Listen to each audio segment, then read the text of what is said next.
Ora koutou, tēnā tātou katoa, no mai, haere mai, welcome to the Hawke's Bay Regional Planning Committee hui, our first for the term, warm welcome. Me ho atu te rākau ki a koe matua Mike. Me no tātou. E te mata, ka huri mātou ki a koe te lea ki te runga I te kōrero rero ngā me tō tai ana ki o mātou tai au. Te tūmana ko te ngā ka hunga te kaha me te rangi maere ki te lei tū momo ko.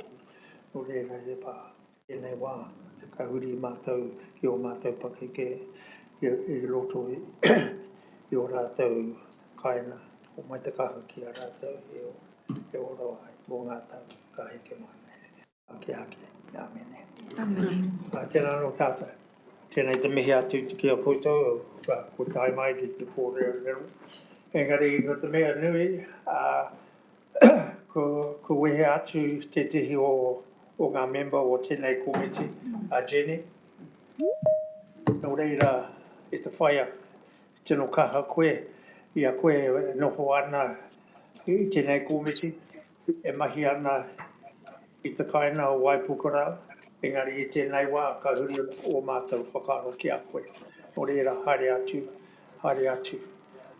He tika ana te kōra ki runga I te himene koutou katoa, a te wā ka tūtataki ai, runga I te rane nei.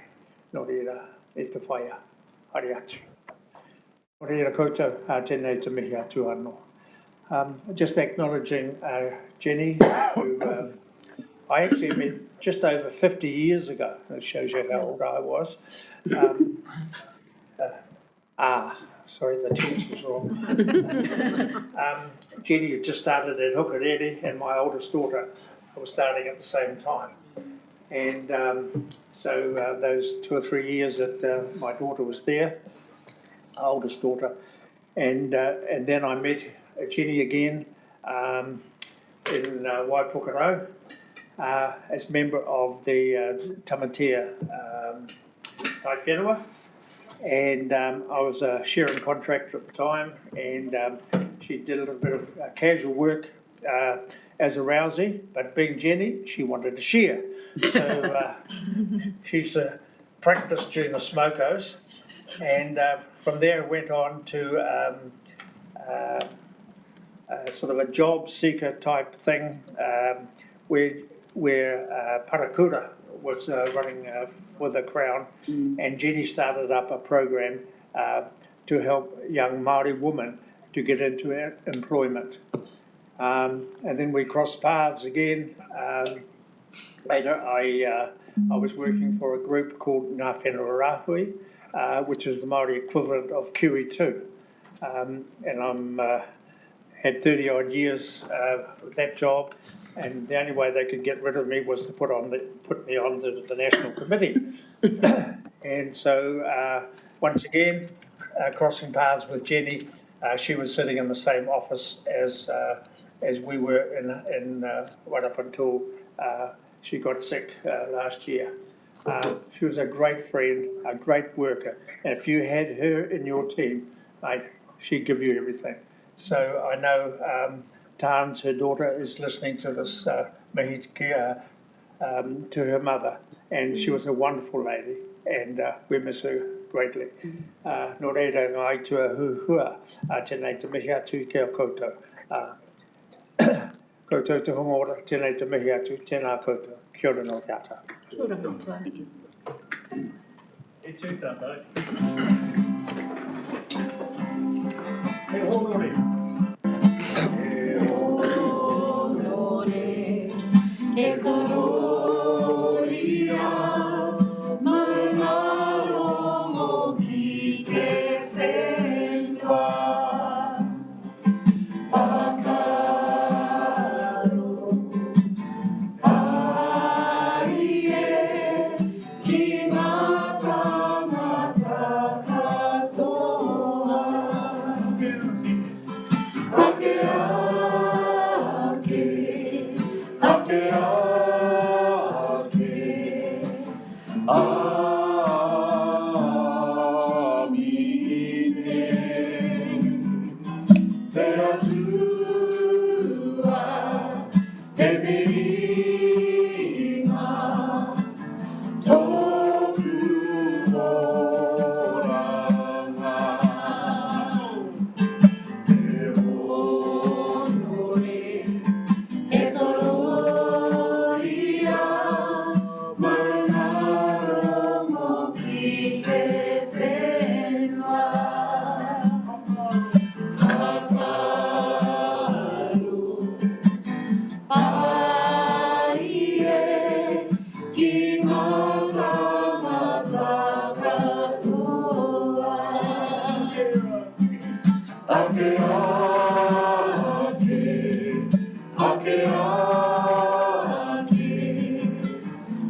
I was brought up with 5 sisters, 3 daughters, so I'm used to getting orders from ladies.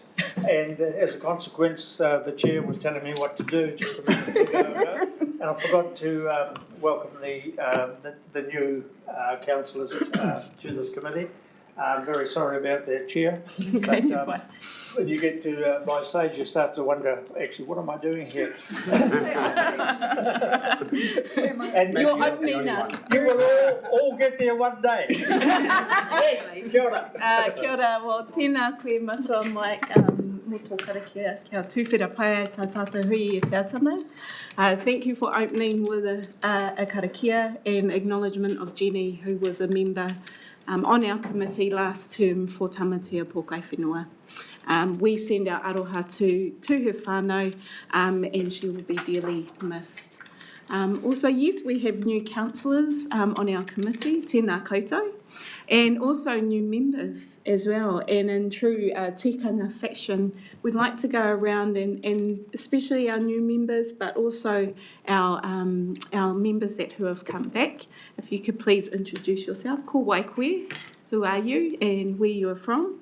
And maybe just a bit about the experience and value that you will bring to this committee.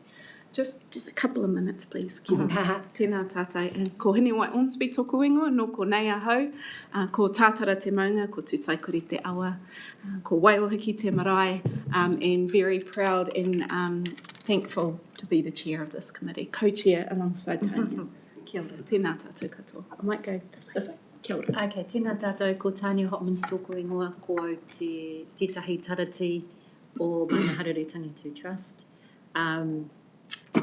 I was looking at our papers today, for today, and saw that we had our inaugural meeting for this committee in 2012. And I was slightly horrified to add up the years that myself and Nikki Kirikiri have been sitting on this committee, 14 plus years. And we're still to get to do a plan change in the takiwā that I represent for Maunga Hareretangi to, partly because we spend a lot of time on tank. You're welcome. But yes, so I come from Tāngoio Marae, and our takiwā is from just north of the Napier Airport up to past the Waikari River to the Waitaha. And then to the west over towards Maunga Hareru range, those of you that know the Napier Taupo Road. So yes, looking forward to working with everyone this training. Elected members. No, Tēnā koutou katoa, ko Nick Pete tōku ingoa, te motua Guernsey aho. Nick Pete, I'm the CE at the Regional Council, and look forward to the RPC's mahi over this triennium. It's a big period of change going on, so welcome to new elected members from the Regional Council and new representatives from our PSGEs, and look forward to the mahi we can do together. Kia ora koutou. Tēnā tātou katoa, he uri tēnei no Ngāti Kahungunu ki te Wairoa Ngāti Rākau Pāka, Ngāti Hine Pua Ngāti Upu, ko te Wairama Manaro tōku ingoa, ko au te Pai Whakarai. So kia ora everyone, te Wairama Manaro, te Pai Whakarai, Group Manager for Māori Partnerships and Comms here at Council. Tēnā tātou, ko Ricky Ellison tōku ingoa, huri o kautahu, Ngāti Tōranga Tira Taranaki Whānui hoki. Ricky Ellison, I'm the Independent Advisor to the Tangata Whenua Reps on the Regional Planning Committee. Kia ora koutou, ko Belinda Aho. I'm part of the policy and planning team. I'm one of the team leaders in that team, and I've been working at the Regional Council for way too long, around 20 years. So I've been coming to this committee for a long time, so know many of you around this room, and really looking forward to working with you too over the next 3 years. Kia ora koutou, I'm Nicola. I am the manager of the policy team who is sitting in the back row there. They do all the hard work and make me look smart. But yeah, this is our primary committee. We're the kind of the staff that bring the papers to you. So yeah, hopefully we can help get some plan changes across the line at some point, Tanya. Kia ora koutou, I'm Katrina Brunton. I'm the Group Manager of Policy and Regulation here at Hawke's Bay Regional Council. Originally from Tamaki Makaurau, I have been here in Hawke's Bay for 5 years now.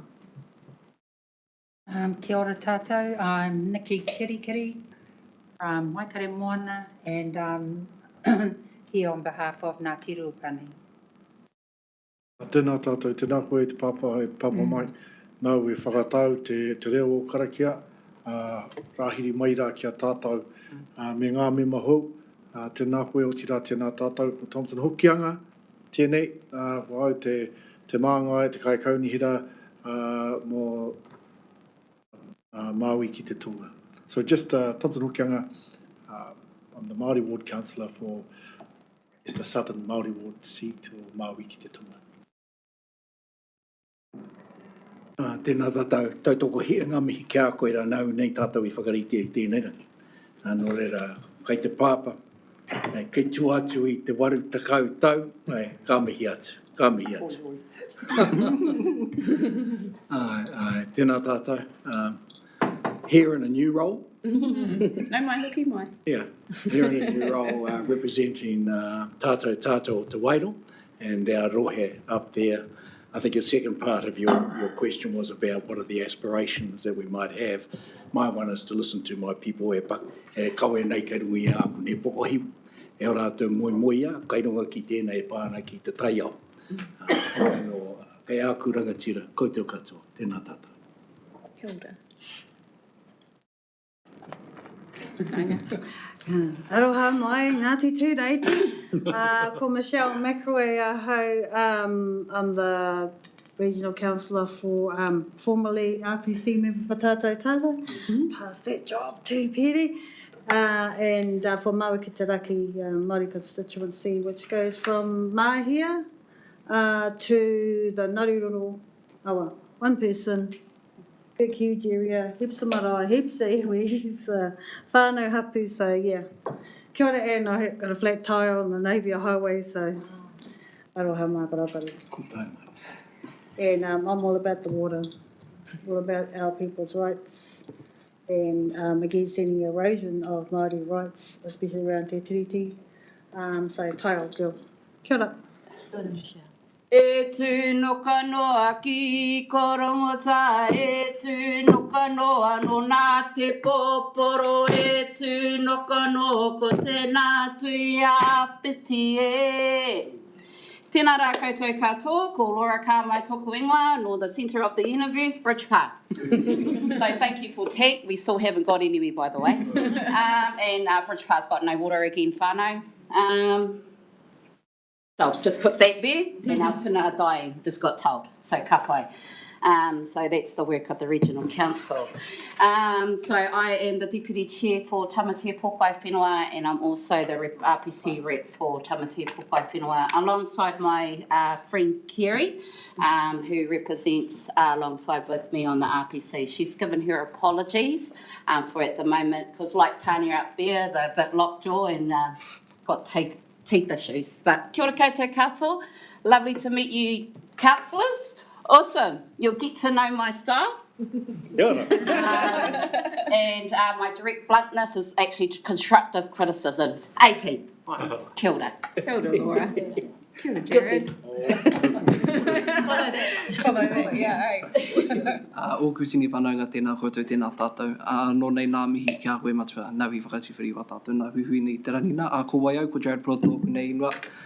He mokapuna tēnei o Ngāti Hiniuru, Ngāti Kahungunu ki te whakanui arotu, nai tūhoi, Ngāti Tūwhare tō te aroa, Ngāti Raukawa ki te tunga. Anō hoki. I'm Jared, I'm the chair of Hiniuru Iwi Trust, and also here as our representative, and I do want to acknowledge Korona as well, who I've replaced in this role. I found an inaugural member of this committee, one of our negotiators, and has contributed significantly to Ngāti Hiniuru over many a year, so it would be remiss not to acknowledge him as well. I'm not foreign to RPC. I used to work in the operations of the trust, and while our Taiao was on maternity leave, got thrown in the Taiao portfolio and consequently came and met many of other staff here today as well in their respective roles. So looking forward to serve as Hiniuru's representative. You're one of our 3 regional councils that our takiwā covers, so we get split a few ways. But most of our tribal members live here in the Bay. But yeah, our takiwā goes from Titi Okura up to Taupo to Iwitahi, across to Kaweka and over to Mingi Nui, or heading towards the Kainaro anyway. So a large area, 3 regional councils, many other councils as well. But yeah, wena tāku. Ahi ahi Māori e tātou, ko Sophie Sears tōku ingoa. I'm the council representative for Hastings, Flaxmere and Havelock North, Hiratonga Ward. Currently the chair also of Regional Council. Thank you, Mike, for opening us such a warm way. Welcome back to our 2 co-chairs. Acknowledging you, Tanya, 14 years, that's a long time. So within these strange times, I have a hope that this year might bring about some significant pieces of change, or if a plan change, who knows, but that this year we can bring something constructive together.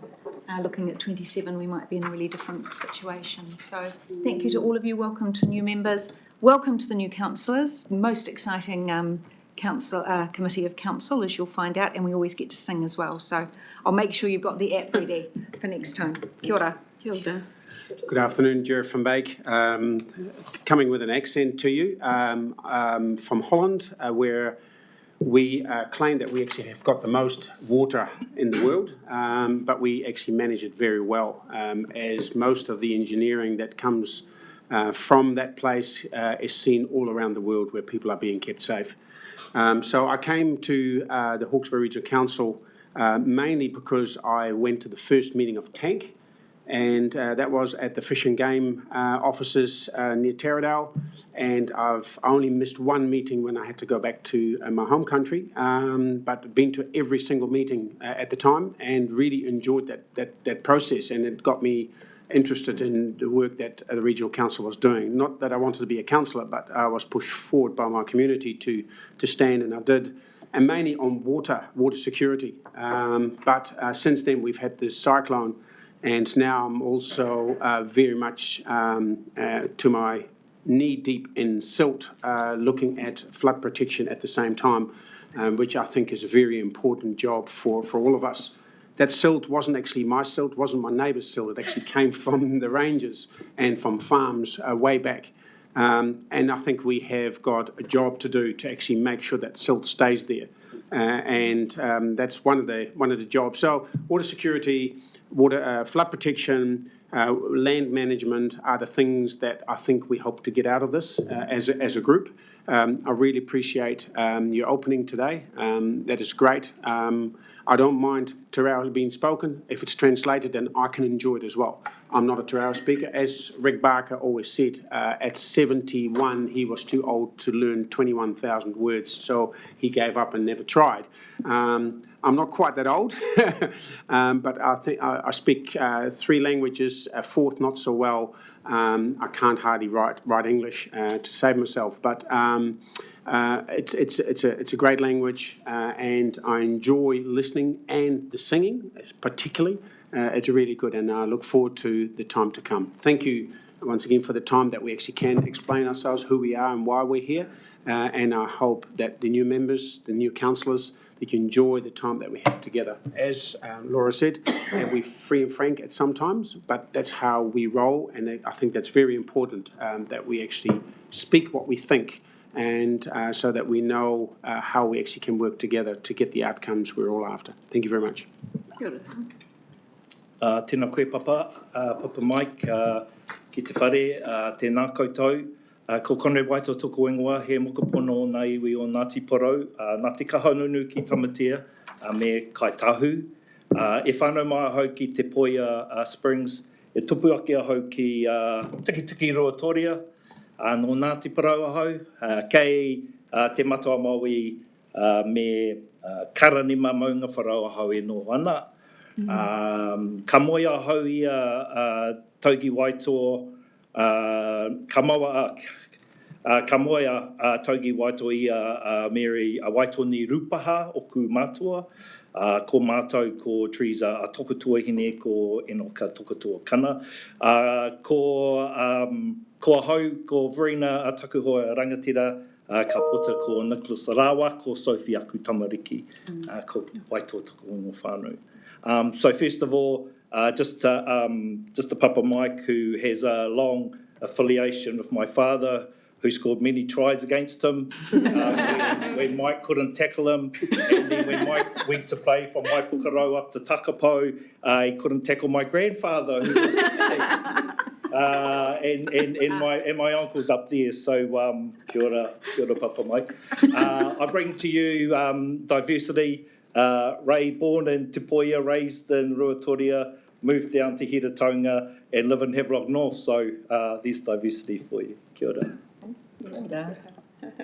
Kia ora. My name's Louise Parsons and I'm the Regional Councillor for Napier Ahuriri Ward. I didn't want to be a councillor, but I got coerced into it by my community, and that was as a result of the cyclone and the devastation that our region faced. My background, I'm from Hastings originally, born and bred in Camberley. I know I don't look like that, but I am, and I'm very proud of my roots and what I've achieved in life. What I can bring to council, it was a tough campaign. I think I did pretty well in the campaign, only to learn that the government don't want us anymore. But I think what we do from here is really, really important, and that's where I think my strengths lie, is it's how we leave it is really important. So while we might not be here to govern it, it's what happens afterwards is really, really important for our region. It's all about my grandchildren. I haven't got any yet, but I'm hoping one day I will. And ever since I owned my first house, it was all about how do we look after our inheritance for, and I mean the earth, for our grandchildren. So that's really important to me. That's what drives me. I'm here to learn. I don't know anything about this committee. The notes have been valuable to me. I read everything, so that's what I will do and promise to you. Tony Kuklinski, first time in local government. What a fantastic time to jump into local government. I grew up in Taranaki, so I can say, it's probably a strange thing to say, but my mountain is Mount Taranaki, but my river is Tukituki. I live in Hatuma and Waipukarau. Thank you, Mike, for the opening. And I used to play squash with Jenny. And she used to, I was like... Beat you. Sort of beat you. When you were the new kid on the block and you had done your rugby career and so you were thinking of playing squash, she would take pride in standing in the tee, and I was a wing or a fullback. So I would run everywhere around the court and she would just be in the tee and she would just work you around the court till finally she was sick of you and she'd just go... And in recent years, because I first stood for council maybe 6 years ago, and before that, I used to drop into that old building in Waipukarau and have long discussions with Jenny, which ultimately we would finish up talking about shingle, sadly. And for me, it's all about looking after soil and improving it in a way as well. Thank you. Kia ora. Kia ora, Mike Mohi. I'm here at the behest of the late Ariki Tātumu Te Herio, representing Tūwhare Tō. Just as the sighting of Tūwhare Tō country, if you go up the Rangatai Plains, there's only 8 ratepayers that are actually in the Hawke's Bay Regional Council, but there's 35,000 cows. So I'm not sure whether I'm representing the 35,000 or the 8 ratepayers, but hoi anō. My hapu is Ngāti Māporo from Frasertown and Ngāti Mihiroa from Pakipaki, 2 huge centres in Māori genealogy. Love it. Kia ora, I'm Donna. I'm the Senior Governance Advisor who will be assisting with these meetings for the next 3 years. I have been in local government for about 23 years and have worked in Central Hawke's Bay, Wairoa and Hastings in our regional council. Kia ora, Donna. Well, tēnā tātou katoa. Thank you for introducing yourselves. And online we have Tanya Eden, who can't say much, so we'll just mihi to you, Tanya. No, I can talk. I was told you were feeling a bit sore there, but no, you go ahead. Kia ora. Kia ora, kia ora koutou ko tane i na hau. He uri a hau o Ngāti Kahungunu Ngāti Parau me tūwhare tō hoki. E tūana hau mo te PSG mana ahuriri. No reira ka nui taku mihi ki a koutou katoa. Tania Eden. It's my second term, I think, on the RPC. I represent Mana Ahuriri. I sit on the trust board there as well as the commercial board, and I chair their property committee. I'm really looking forward to the next 12 months, I guess, and also what the natural environment and planning bills are going to bring us as they move into legislation. So it's really important for us at Mana Ahuriri and all of us, I guess, in respect of the developments that are going to be happening over the next 12 months. But I would particularly like to mihi to Pedi Munro. It's lovely to have you back, Pedi. I'm really looking forward to working with you. Pedi and I go back a long way. We worked in the police in the 80s. Oh, that is a long way away. 80s and 90s down at the Office of the Commissioner. And then Pedi with his work with the Regional Council and his Portai now as the chair of Tātou. So no mai hoki mai Pedi, it's wonderful to have you at the tepu again. And also I'd like to mihi to Louise Parsons, who, as she said, did a lot of work for our community during the cyclone. It's great to have you here too, and also my whanaunga Conrad. Lovely to see you. So no reira ka nui taku mihi ki a koutou. Kia ora everyone. Kia ora Tanya. Kia ora Dai. Sorry, hit the wrong button. Kia ora, everybody. Ko Daireli Takawenga, ko Rua Katuri Aho. I'm the Hawke's Bay Regional Councillor for Wairoa. I am passionate about land management and our farmers and empowering our farmers to be outstanding and awesome in managing their soils. Kia ora. Kia ora. Okay, I think that's all the governors, and a huge mihi to all our kai mahi, whether you're from PSGEs or the Hawke's Bay Regional Council. Thank you for joining our hui today. Tēnā tātou. Me mihi ka tika, also want to acknowledge Corona and his service to the RPC over many terms. And thank you, Jared, for stepping up into his shoes and being a part of this committee. So a huge mihi to you and to Corona. Kia ora. Ka pai koutou. I think we can move on to our agenda. So apologies I have from Kiri Ropiha. Are there any other further apologies or anyone needs to leave early? Kia ora. Apologies on behalf of Teresa Thornton. Teresa Thornton, yes. Apologies from her. Ka pai. If there are no further apologies, I'm happy to move. Can I have a seconder for those apologies? Kiri, all those who agree say aye. Aye. Those against, carried. Kia ora. Some housekeeping whānau, just bear with me. This meeting has been live streamed on Council's Facebook page and recorded for viewing at a later date on our YouTube channel. In the event of an earthquake, drop, cover and hold. If the shaking is long or strong, when shaking subsides, leave the building through the nearest exits, proceed immediately towards Napier Hill, along Dalton Street to Tiffin Park, continuing up the steps to Cameron Road. In the event of evacuation, if the emergency alarm sounds, immediately evacuate the building through the nearest exit and proceed to the assembly area on the grass at the corner of Dalton and Voltaire Streets. Emergency exits are clearly signposted, and wharepaku are located down the hall to the right out of the chamber entrance. Do we have any conflict of interest declarations from today's agenda? Both from Tātou, there's not quite a conflict. Ka pai. There are none? No? Well, perhaps interests, whether or not they're conflicts, I'm not sure. So I'm a part-time worker with Turu Kahika as well, which sits across all of the regional and unitary councils. Kia ora.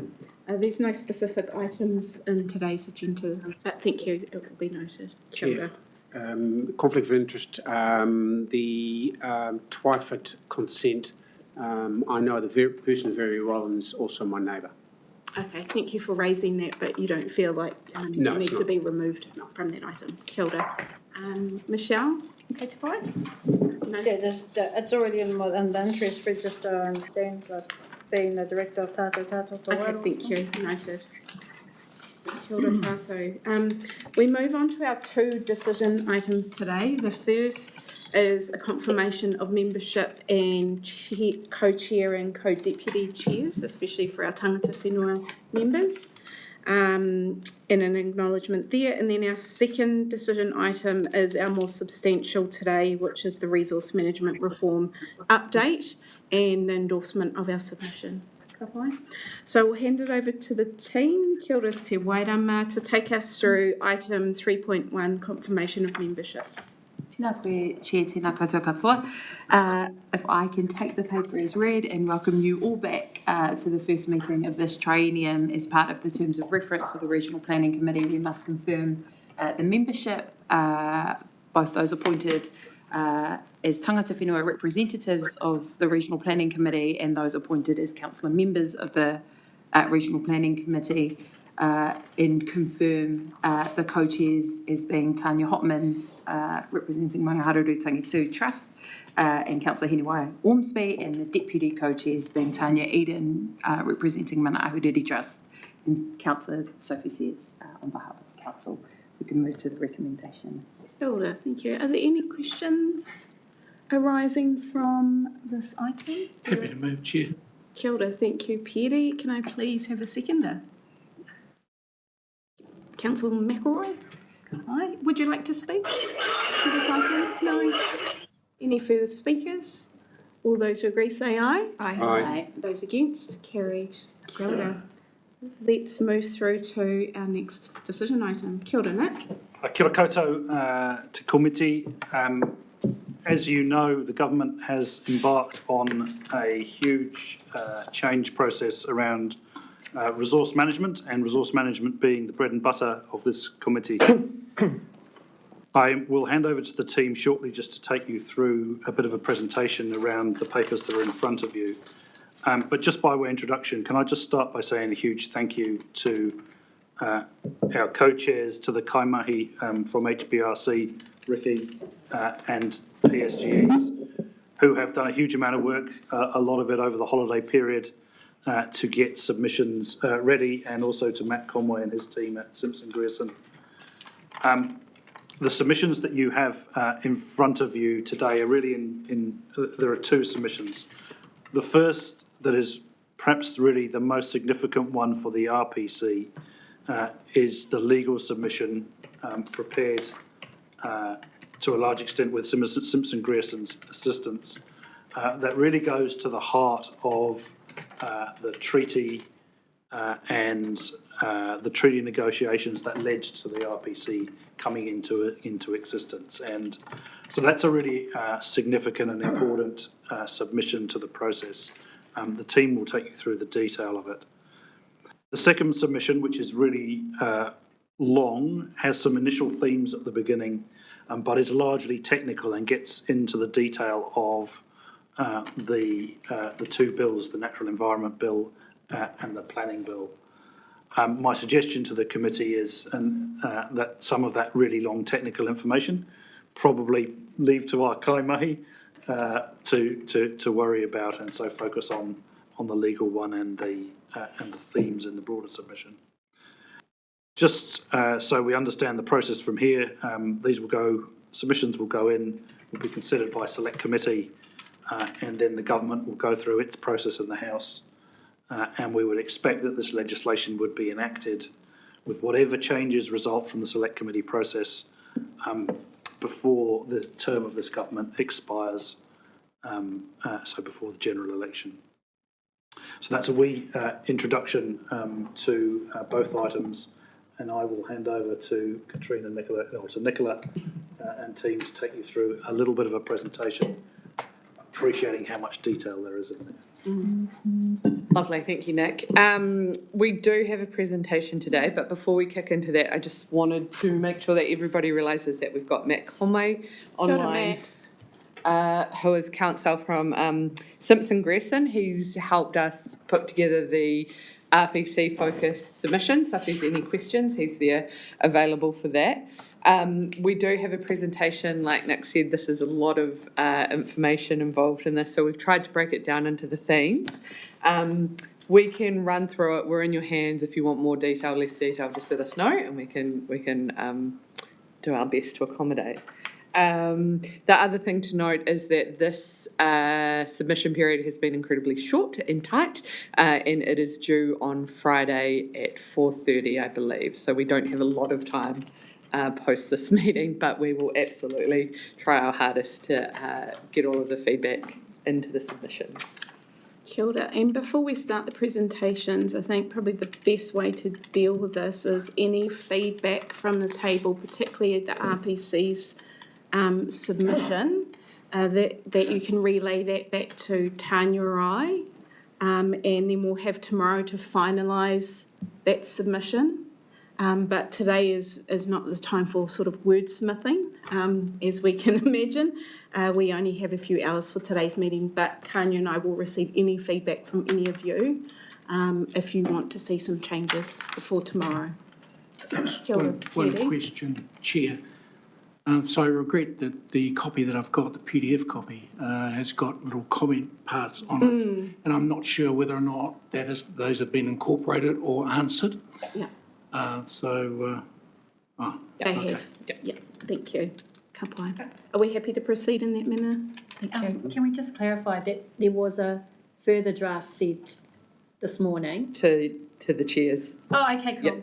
Yep. Which I'll say I haven't read yet. Okay. Yeah, but that's taken in all of the feedback today that we've received. Yeah. Oh, kia ora koutou.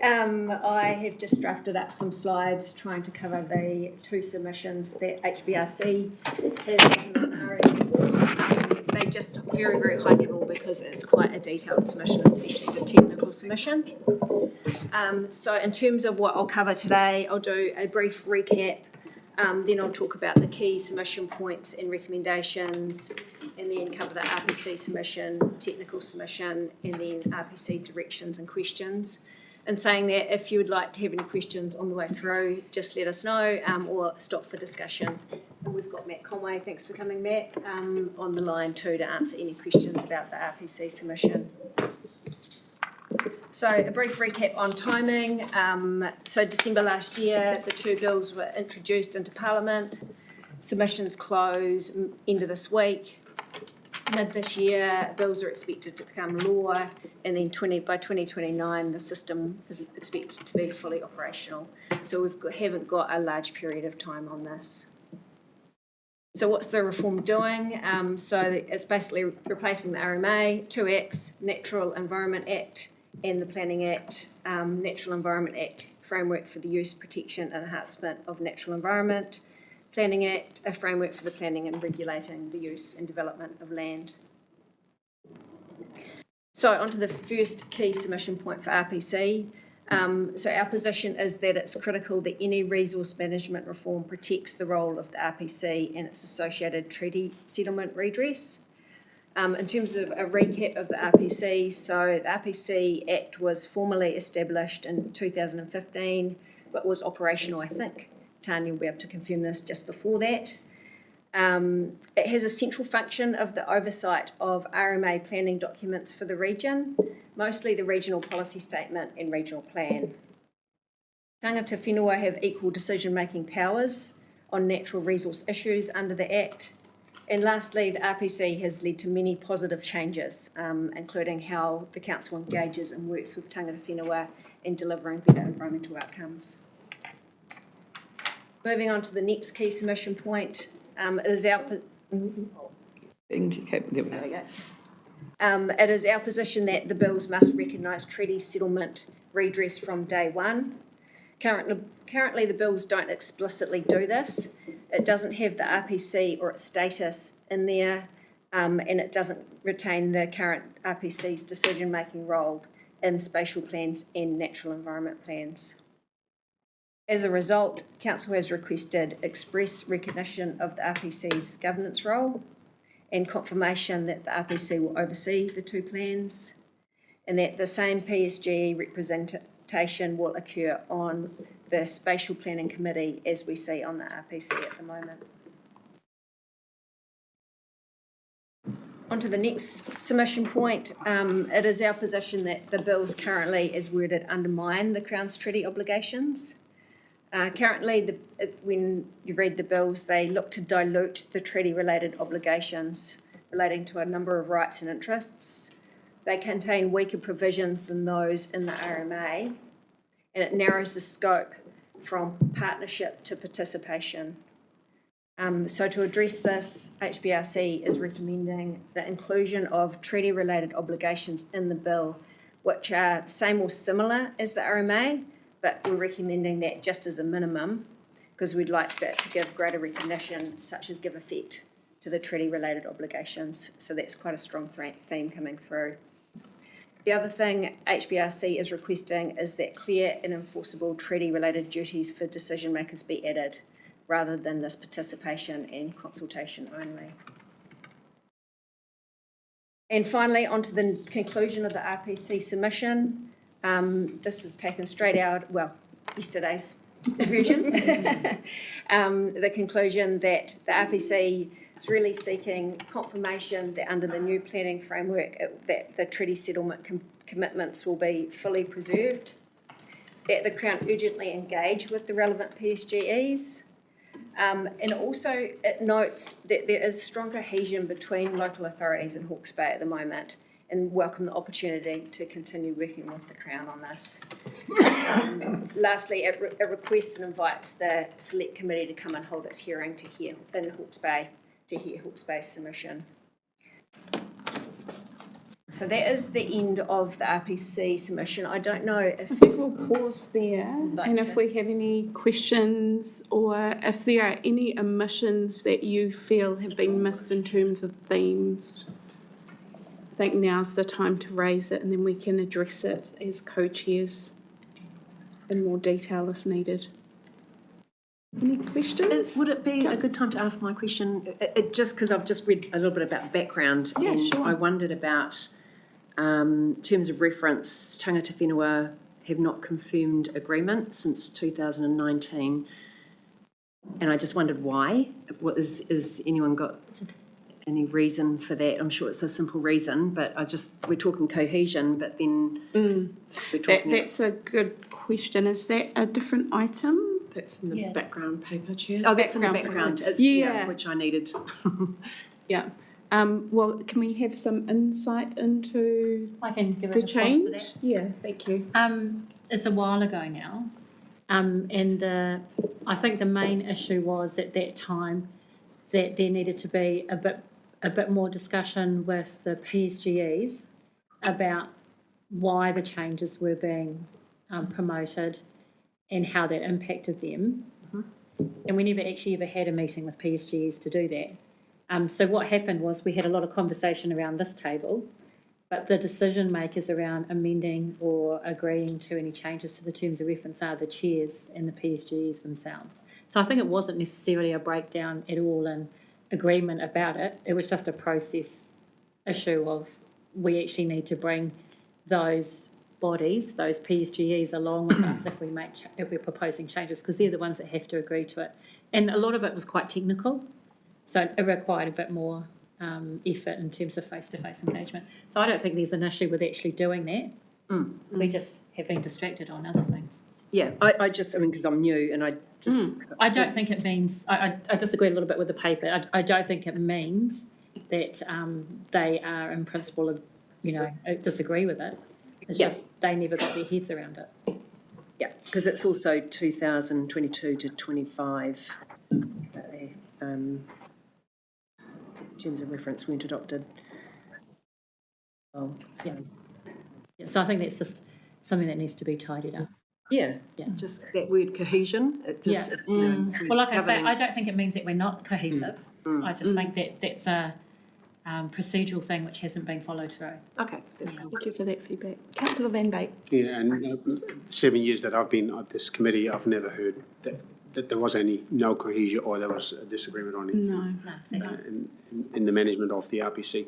Just two questions, and I really like the background paper. That was actually really good, where it came from and how that, and so especially the first settlement group, that the fourth side, of course, they actually negotiate that with the Crown, which is actually very good. So my two questions are, one is, how many other regions have got RPC? Are we just the lonely one here, and therefore this is actually forgotten in the legislation because it's only such a small part? Yeah, very good question. Ricky, would you like to have a go at answering this one? It's modelled somewhat on Tupoko, or the Wellington Regional Council has a similar committee. It's not legislated like Regional Planning Committee is, but it's based on that model that Fran Wild set up back in early 2000s probably, which was where, so the Regional Planning Committee was actually one of two models that was allowed for in treaty settlements.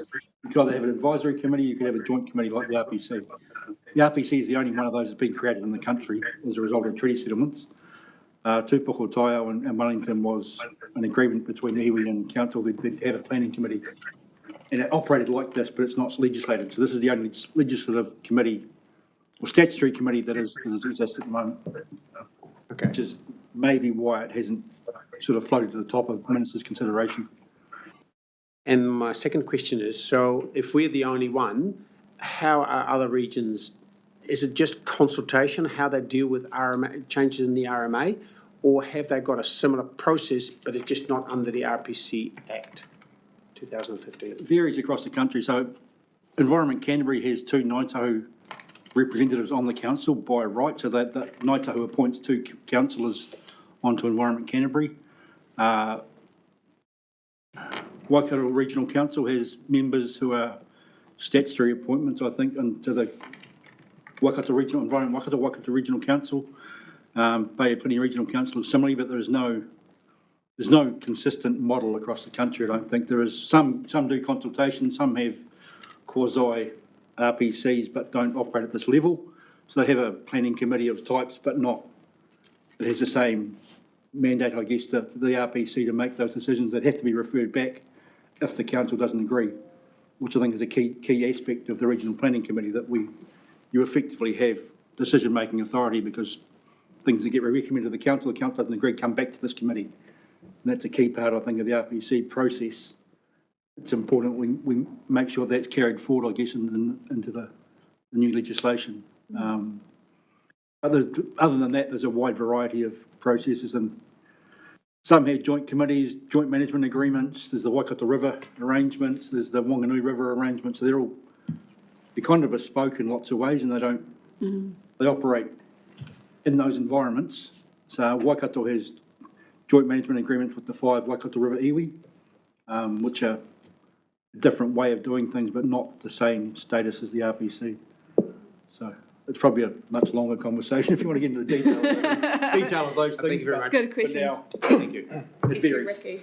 Thank you. Nick, did you have anything? I think Ricky's covered it really. I think there's a whole variety of mechanisms around the country that are embedded in treaty settlements and linked to the RMA that go from consultation at one end right up to the management of rivers and up to the RPC, and the Crown has got a job ahead of it to look at all of those mechanisms as it changes the legislation.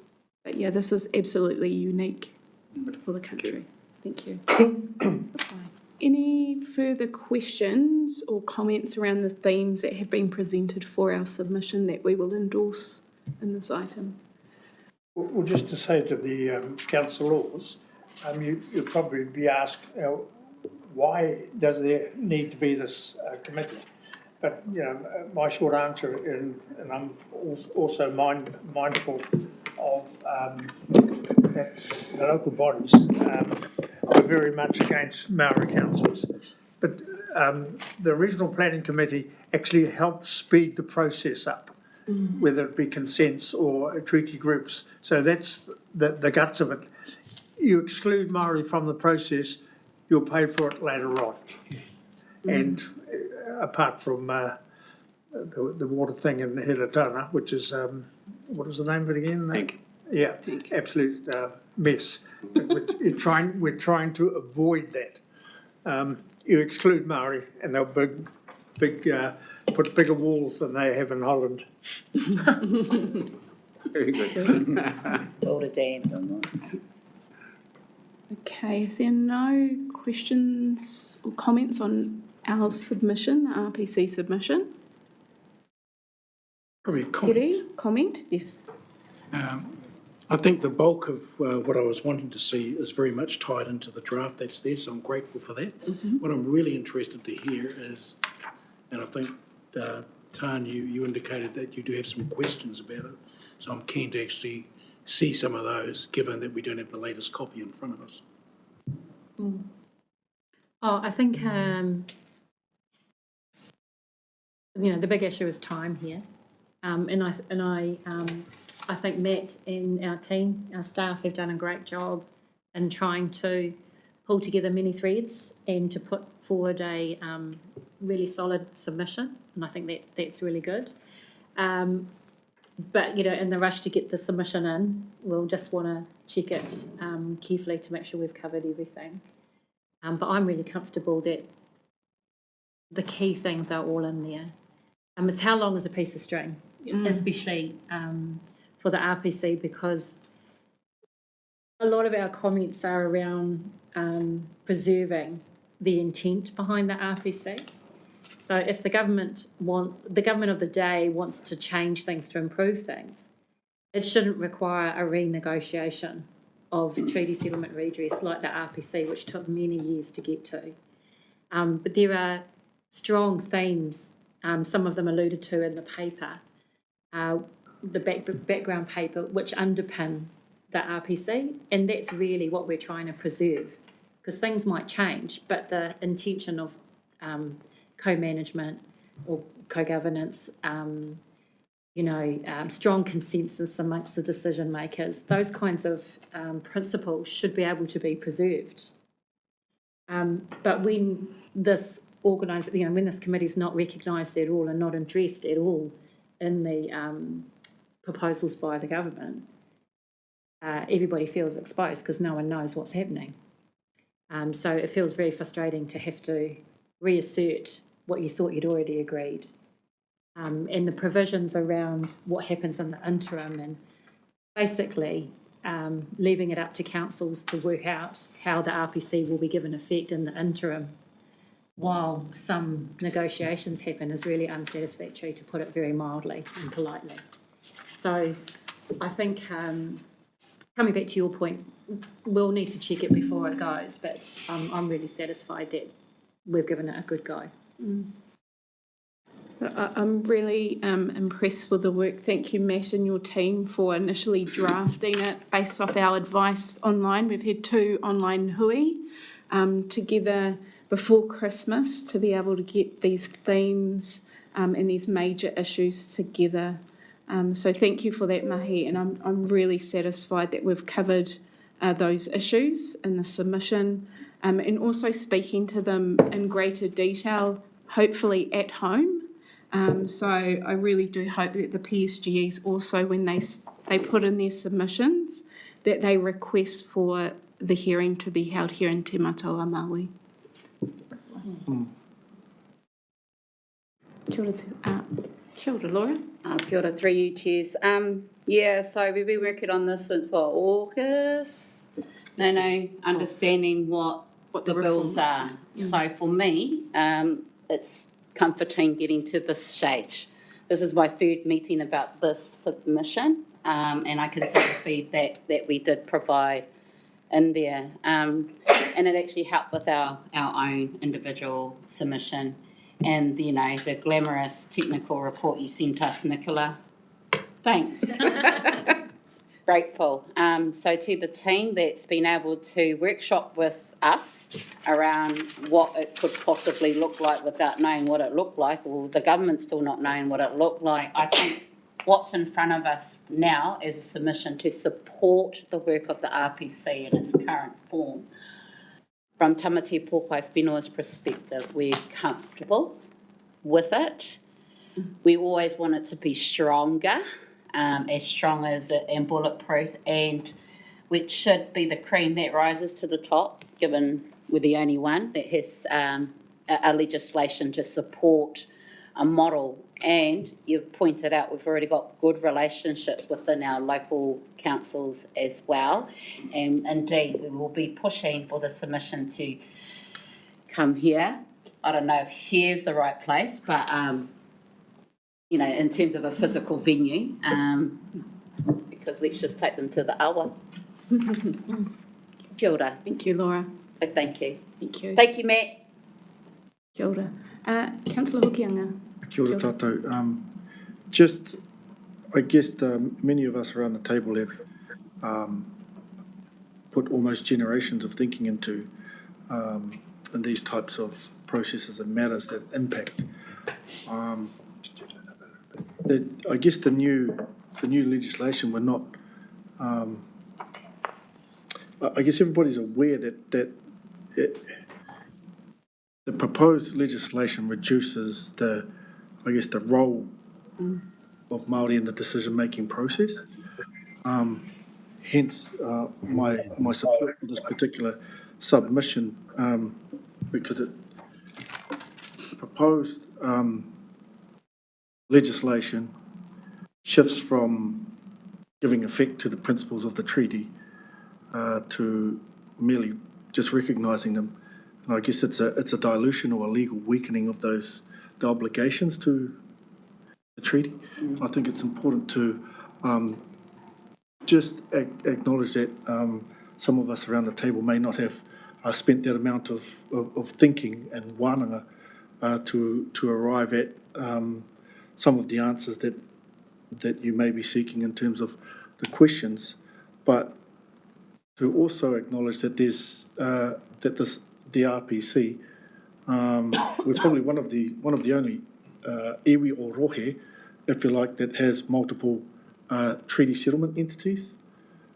So is to acknowledge those as well.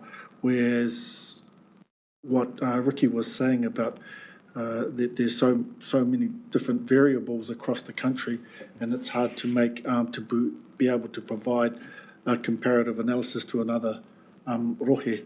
But we're unique and we have unique needs, and I think the aspirations are definitely to be able to maintain Māori participation and give effect to that decision-making process. We'll move on to the technical submission and then we'll come back to the recommendations at the end. Thank you. Sounds good. Okay, moving on to the technical submission. So December, we finally got the bills and the content of them, which was good, so we could actually start commenting and looking at them. So since then, we've been drafting up a technical submission. It's 120 pages long, so it's quite detailed. It supports what we're saying in the RPC submission, and it's got some key, very high-level themes in it. And I'll run you through those themes now. So onto the first theme, reform framework. So it's our view that reform must be stable, clearly structured and delivered regionally. While we do support the intent of the reforms to deliver better environmental and community outcomes, we do see that currently the bills do risk creating new divides between land use and the environment, and also centralised decisions in a way that weaken the treaty commitments. Also could undermine local democracy and place-based environmental management. There is also limited iwi engagement that we can see on national direction. So as a result of that, HBRC has requested genuine treaty partnership be implemented, the use of environmental limits and hazard information and Māori knowledge from the outset, not later. So that's talking about having the information before the spatial plan gets developed, not after. There's a bit of a sequencing issue there. Also, we're requesting clear transition pathways and realistic timeframes. So moving on to the next key theme, system integration. It is our view that resource management should not be designed in isolation from other legislation. Currently, we're looking at the bills and it doesn't seem to reflect the changing local government structures. And the risks of this are that there'll be gaps between the legislation and confusion, duplication. It also risks that there are conflicting responsibilities that we end up with flood protection, transport planning and hazard management.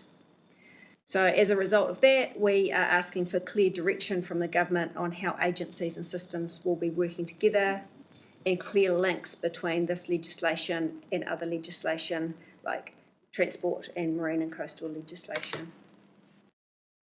Moving on to the next theme, plan with evidence first. It is our position that spatial planning should be informed by limits and hazard and climate evidence. Currently, as I just mentioned, the bills require the spatial plans to be prepared first. This risks that these spatial plans are developed before the key information and constraints are clear. So you might identify an area as being appropriate for more housing, and then at a later date, after your flood modelling is complete, then you might say, oh, this is actually not going to work, and by that stage we're just further down the track and it causes delays. So it might look good on paper, but actually in reality it's not going to work, and you end up with reworking what you've just done, and there's a greater safety risk as well later on. As a result, HBRC has requested that the limits and hazards be identified first before spatial planning, environmental, freshwater and hazard constraints integrated from the outset. In realistic timeframes, it is very quick to have a system fully operational by 2029 and have all the plans developed. So it would be good to have some more realistic timeframes in there. So moving on to the next key theme, treaty provisions. So it is our position that strong treaty provisions are critical for success. Currently the bills focus on participation over partnership and shared decision making, and this does risk that the settlement arrangements are not clearly protected, that Hawke's Bay's co-governance arrangements are not clearly protected right from the start. There is that transition time that it can be renegotiated, but it's not from the beginning, and we already have the RPC in place. And ultimately this just ends up with weaker environmental decision making. So as a result, we're requesting strong co-governance partnership, not just participation to come through. Protection of this committee from the outset, this is by express recognition, and also it clearly directed that the RPC oversee the spatial plan, natural environment plan, and with the equal representation that we currently see. And we are also requesting that these governance operations do not get diluted through the national direction that comes out. So that would be through stronger iwi involvement throughout that. Moving on to the next key theme, which was plan making efficiency. It is our position that the plan making needs to allow for the regional flexibility. Currently the bills do default to standardised rules, and they do make local variation a little bit harder, well, quite a bit harder. There's limited regional and iwi input into national standards, and there is the potential that councils may get locked into these rules that just don't work for your region. There is an option that you can do justification reports and go outside these rules, but they're probably expensive, require more evidence, and just genuinely make it really, really hard and open to challenge a little bit more. This also has a risk that there's a slower response to local issues, so because these tailored provisions are much harder to develop. So as a result of that, we are requesting that national direction is co-designed with the regions and iwi and issued early, not added later, is simple and workable, and that these justification report requirements are clear and cost effective and easy to prepare when we need to. Moving on to the next key theme, resourcing and affordability. It is our position that new and changing responsibilities need sufficient resourcing. Currently, the bills do introduce new responsibilities or change our existing ones. An example here is monitoring reporting, focused on environmental limits and capacity, whereas previously it was more describing trends. There's bigger emphasis on tracking the state of the environment in relation to these limits and the environmental capacity, which I've just mentioned. Stronger compliance expectations, new plan making processes and national direction, which will need to be implemented, and also managing the reg relief obligations and the associated costs that could come with this. And so this is all happening at the same time as Hawke's Bay is managing cyclone recovery, infrastructure upgrades and public transport demands. So there's a potential with this limited funding and tools and support, and it could be all constrained by future rates caps.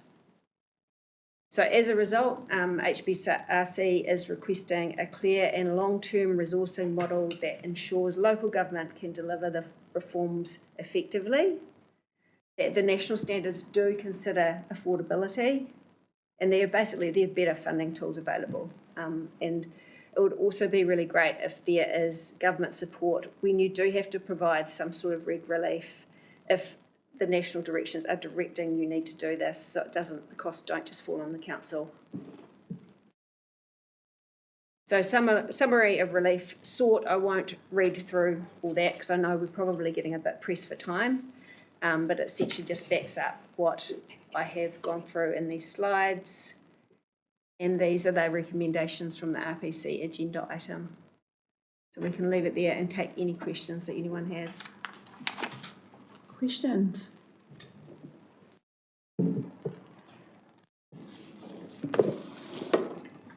Just one question in relation to Rec 2, under the significance and engagement policy. It sort of caused me to think, what's significant if this isn't? And I did download the PDF copy of the 2024 version of the significance and engagement policy, but I'm just wondering what assessment from council's perspective has been done to grade this in the way it's recommended. Katrina? Through you, Chair, significance and engagement policy. So when we assess that for an agenda paper, is it an activity that's anticipated in the LTP? Is it budgeted? Is it outside budget limits? And so that recommendation is actually relating to the activity of drafting the submission, not the RM reform, which we know is incredibly significant. But that's not our policy, that's central government. So this is just in relation to the submission before you, which we wouldn't consult on with the public for writing a submission. Kia ora, think about outlining our significant engagement policy. I have a few questions actually with just the timing. We've had time to work on the RPC submission in terms of the governance structure and pertaining to settlement. In terms of this technical submission, I think we received it yesterday or the day before. And I understand the timing and the time constraints that everyone's been up against. Mm-hmm.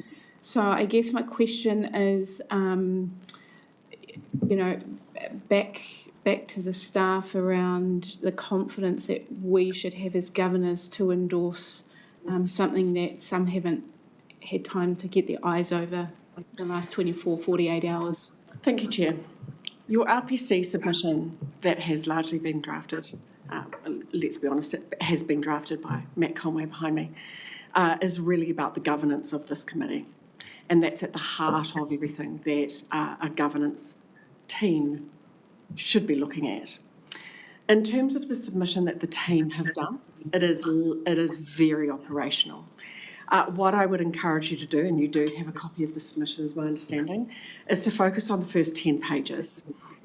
That is the high-level summary, essentially, of what all the technical detail and behind the other 140 pages says. Everything Belinda's taken you through right now is covered in those 10 pages. I would be really, really surprised, if I'm quite honest, if anybody around this table, apart from technical planning officers, would have I'm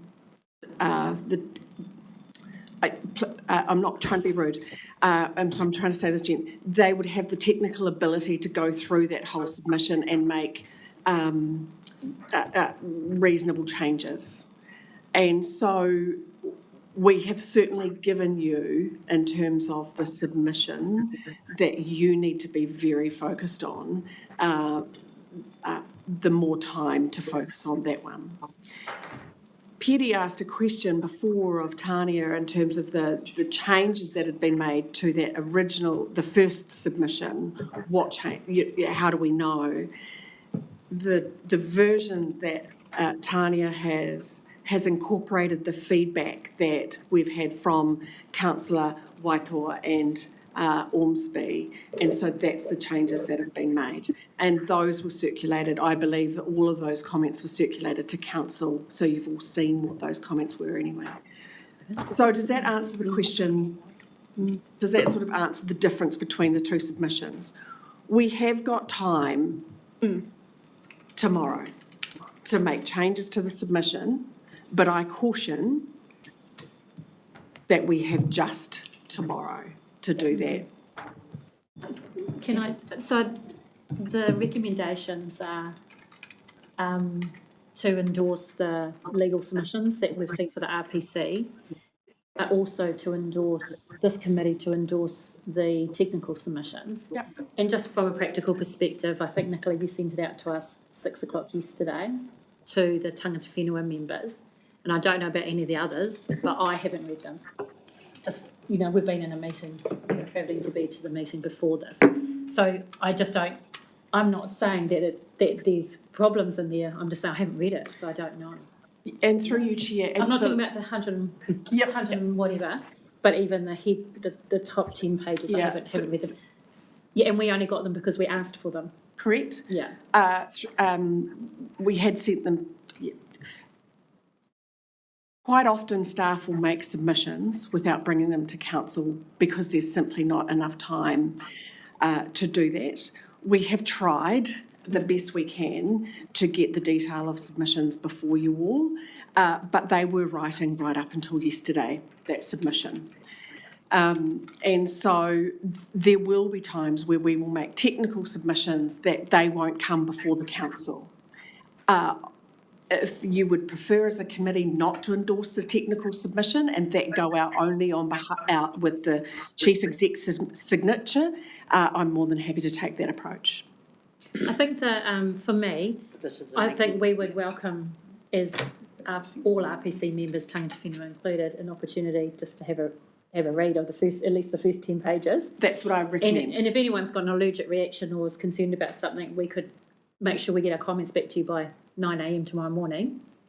We've got all day tomorrow, so yeah, but you don't want us. But you'll be trying to finalise lots. Correct. As we are, we're all doing our own submission. So my suggestion is, rather than endorse it here, because I don't think it's good governance to endorse something you haven't even read, I think we should be just allowing a little bit of time for us to have a read of at least the first 10 pages. If anyone's got anything to say, they should say it by 9 a.m. tomorrow and leave it there in the hands of the staff to finalise it. Yep. Just I don't think we can endorse it if we've not read it. And that's not to discount the great ability of our staff to draft on our behalf. It's just I know with some things, when you look at it through the lens of some of the tangata whenua members, they might have had something to add, which with best intent the staff might not have picked up. Because we get the benefit of everybody's input, like we have on the RPC submissions, right? So we should go with what we've got. And if anyone's got anything more to add, they should do that by 9 a.m. tomorrow morning. And then leave it with you guys to sort if that's how if it needs something. That would be my suggestion. Okay. Kia ora. Thank you. Through you, chairs. I think there's two separate pieces. There's the clear role of the RPC to endorse the legal submission on the status of the RPC, and then there's an organisational requirement, or we have chosen to, for the organisation to submit on the RM reform. If there is particular comments from PSG's tangata whenua that could be used to enhance our submission, that's fantastic. If we feel aligned on that, that's great.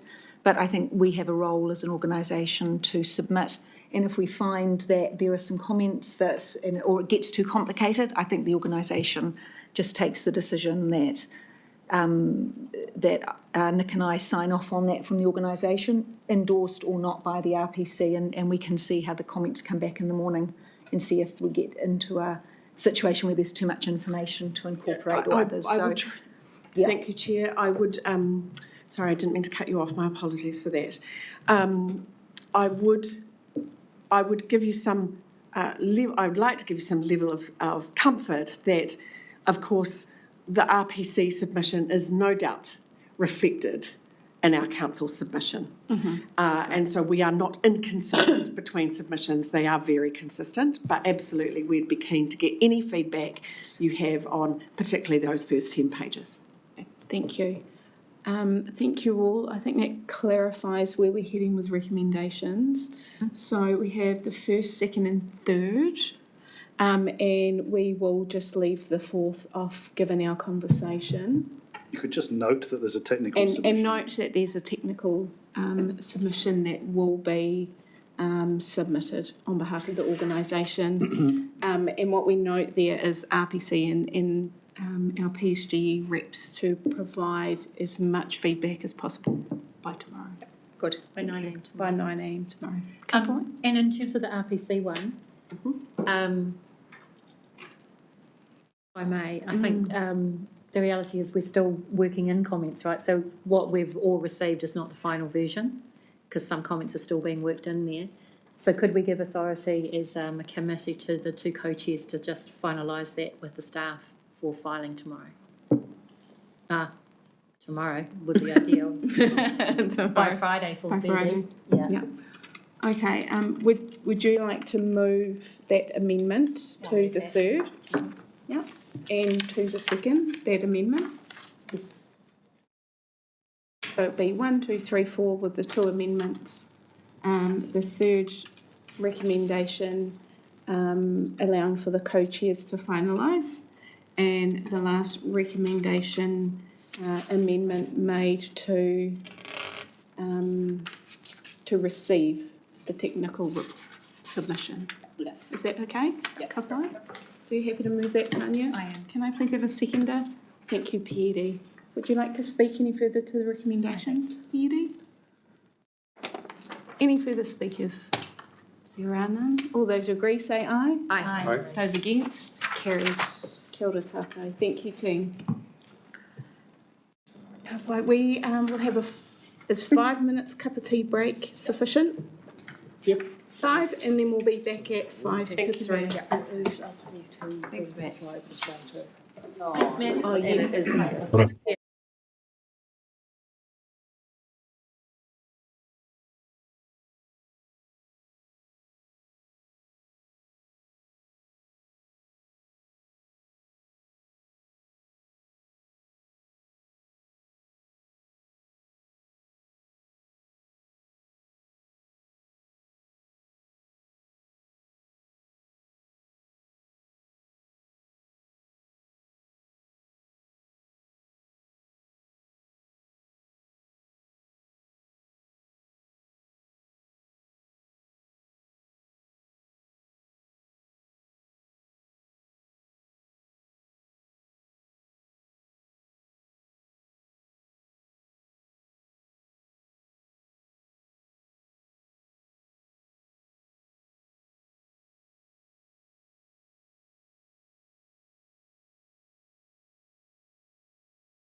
Because I know that some people have to make their way out on time or even earlier.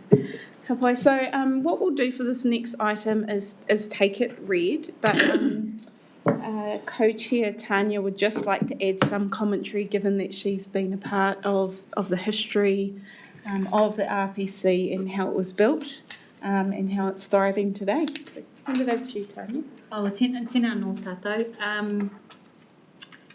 I think the Regional Planning Committee came about, as you know, as a result of Treaty Settlement redress, but it was also as a leap of faith by the regional councillors of that time, because the Crown did consult also with regional councillors about whether they would be welcoming of this concept of a regional planning committee.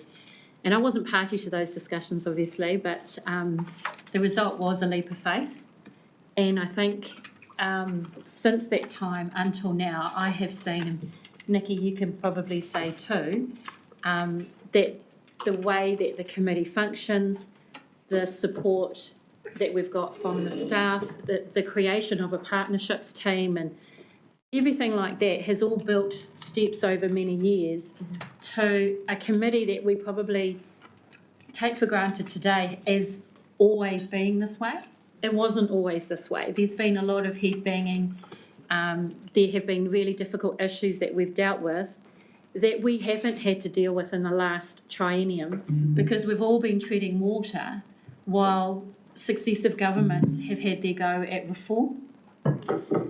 So it's disappointing for all of us that, as I said, and I'm kind of joking but not joking, that my intention for being on the committee was to help the tangata whenua and residents of our takiwa, our area, which, as I said, is just north of Hawke's of Napier, to better manage our resources there, look after our awa and, you know, prevent hazards and things like that. And hello, we just haven't got there. So not the success in that regard, but in terms of how we operate, I think we've come a very long way. I just wanted to mention some of the principles for the committee, just so that sometimes you can look at terms of reference, which are pretty dull, let's face it, and you might notice that things are different to the RPC as compared with other committees, but clear one is co-governance, 50-50.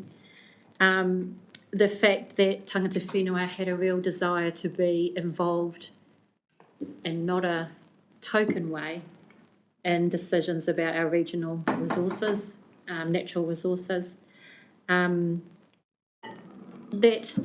there isn't a 51% decision, a majority decision, that it's intended to be consensus decision making, and failing that, there's a very high threshold. So no one's pulling a fast one over anyone in this committee. We actually do the hard yards of trying to find a ground that we can all agree on. That's a lot harder than an outright 51% win. But it does mean that together, I hope, we all hope, this means that we can work to see each other's point of view and come to a result we can all live with. That's not easy. And so I see this as, you know, a little microcosm for the rest of our beautiful lands and the world. We need to make this work. So we sit in the room until we can try and make it work. That's what we aim to do. And then, of course, having at its, you know, at the forefront of it as well, acknowledgement of the Treaty of Waitangi and tangata whenua. That may seem a bit obvious, but it hasn't been that way in the past. And so that's a very welcome relief for many tangata whenua members who come to this committee, that that's a given. Right? Because half the time we have to fight to be at the table and then have to fight to be acknowledged for what we bring and why we're here. So if sometimes we seem a bit angry, it's because of where we've started to get to this point. But I hope that what we all bring to this table is all the different experiences and knowledge that we have. That means we all make a better decision together. So you'll all have, as councillors, your own background, your own specialist knowledge that you bring. So I think that is the success of this committee. But the hard work of this committee has barely begun, even after 15 years. Why? Because we need to get into making plans that actually achieve what our residents want. And we just have been hamstrung. So it may seem more easy and nice, but we haven't done the hard work yet. And just one thing I want to leave you with is it's easy to be affable when times are good. It's how we behave when we've got tough issues and hard times. And so I'd encourage us to take those things as challenges, to come out being proud of where we get to, whatever that decision is. Because we're all here to make, everything better, basically, in short. So for me, that's the background to the committee that I just wanted to share with you. And really look forward to getting into some good work with you in the months and years to come. Tēnā tātou. Kia ora, Tanya. Thank you. Tanya's glossed over a little bit. It was in fact her effort, her hard work that got us to where we are today. And I can remember being in the same room with the CEO at the time, and he said, "Tanya, what do you really want?" And she said, "Everything." He thought she was joking.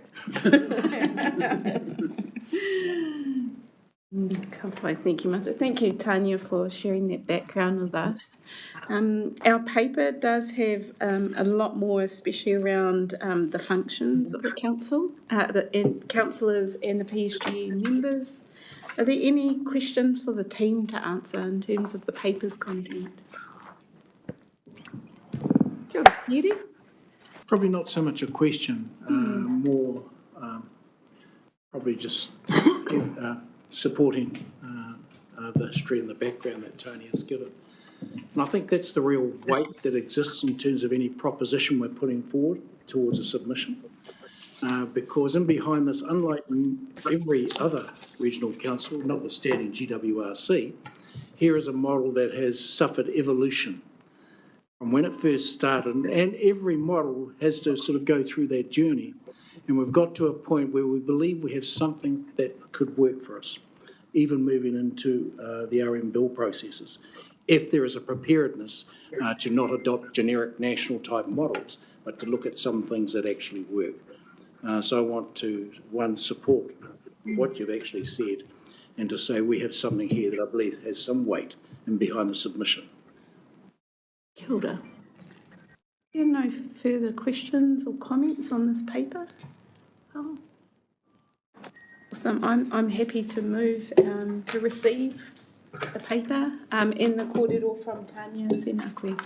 Can I please have a seconder? Councillor Hokianga. All those who agree say aye. Aye. Those against, carried. Team, we move now onto the statutory advocacy updates. And if you could just start with sort of the purpose of why we have this repetitive item at our RPC meetings. And I guess just what parts are we involved in directly, and then some things where we're indirectly, but you bring this information for our interests. Kia ora. Thank you, Chair. Ordinarily, you would hear from me, but you're not going to today at all. I just sit here looking pretty. I've had the most horrendous beginning to this year, and I'm ready for it to be over. My team have stepped up, and they have written all the papers, led by Nicola. So it's Nicola's show today, and I'll let her talk to you about that. Okay, so the statutory advocacy paper is a standing item that comes to committee every time we meet, and it's basically just an update for you on all of the processes that we've been involved where we've made submissions on behalf of the council. So like Katrina was saying before, we often get submission or opportunities to make submissions on things where we don't have time to come back to this committee, or they're at a purely operational level. So it is, they kind of span the scope from resource consent applications. So there might be an application for a development that we as a regional council want to make a submission on in terms of natural hazards, that type of thing, or it can go right through up until central government kind of proposals. So We try and keep this table as updated and as easy to follow as possible. There's a page per submission, and any new work is highlighted in green, and we'll always link to kind of further information in those papers. So the first one is a rollover from previous agendas with the Local Government Water Services Bill, and that was just an update that came into force on the 27th of August last year. So that will be the last time you see that one. The next one, which has been ongoing for a little while now, is the Napier City Council proposed district plan. We were involved in the hearings on a number of items, and we have managed to see those changes that we sought through their plan on all issues except one relating to lot size and septic wastewater treatment. So we're saying that there needs to be some changes to that. So that just updates you on there. Marine and Coastal Takatau Moana Act, that's an ongoing one. As anybody that is involved with that process knows, it's unfortunately very slow, and we don't have any significant updates on that, apart from there have been dates set for Pahuera coming forward. So, no, that's changed again. Yep, changed again. Okay, yeah. So, yeah, so that is an ongoing one that we will continue to update as we have changes to that. We also had a resource consent application for a refuelling service at Twyford on the Everton Road corner there. It was a notified resource consent. We had some issues in regards to the wastewater network and some discharges, and stormwater discharge as well. We also submitted around productive soil and the fact that that site is on highly productive soils and flooding risks. We heard back early this year that the applicant has sought to put a hold on that proceeding while they look at their plans, and it will go to a hearing at some point this year, but we're not sure. There's no date being set yet. So those were the four that were on there. I also just wanted to give a quick update on where we are with Mana Whakahono Orohi, if that's okay. Yeah, great. So we received 4 initiations last year, Hiniuru, Tamatea Pōkai Whenua, Mana Ahuriri and Nikki. We have had our initial meetings with Hiniuru and Mana Ahuriri. Mana Ahuriri we have worked through to a point where we have agreed, or the staff working on it have agreed to a process, and we're just waiting for our respective organisations to endorse that process. And Hiniuru, we're just about at the same point as well, so we're making good progress there. Tamatea Pōkai Whenua and Nikki, we have not had the initial meetings with yet. That was a mutual agreement between the groups at the end of last year that with all the reform and everything going on, we were a little bit busy. So that will be something that we pick up very shortly. And the other thing... Maurai. Pardon? Maurai. Oh, yeah. Oh. I'll send you an email. And the other piece of good news about that I just thought I'd share is that the work that my team and the Māori Partnerships team have been doing on setting up a framework for how we deal with mana whakahono has been shared with other regional councils in the Ngāi Kairapu SIG group to a lot of, it's been very well received, and so there's been a lot of praise for it. So we're working well in that space. So great. Yes. Kia ora. That's well good to hear. You mentioned Ngāti Hiniuru, Iwi, Mana Ahuriri and Tamatea Pōkai Whenua. They've initiated, but are there any others that have already initiated before last year, or those are only no, 4? that's it. Okay. Just for your information, any mana whakahono that exist or are initiated before the 2 new pieces of legislation are enacted will continue into the new system, but once that new system is enacted in June, July this year, there won't be the opportunity to initiate mana whakahono. Could you just briefly explain to the committee what mana whakahono arohe is? Yeah, absolutely. So Mana whakahono arohi come out of the RMA, and they are an agreement between the two parties on how they want to work together, very simply. I think the difference between an MOU or a joint management agreement is that there's a very prescriptive time frame that we have to come up with an agreement between the two organisations and if that time frame is not met, then there can be a third party brought in to mediate it. My understanding, and I'm happy to be corrected, is that the RPC, perhaps in its initiation, helped to fill some of that space in our region, and so that's perhaps why we didn't see them come through like in other regions. But they also fill other roles in terms of fast-track consents and things like that. So that's why we've seen a little bit of a resurgence across the country. Thank you. If there are no further questions on the statutory advocacy update item, there are none.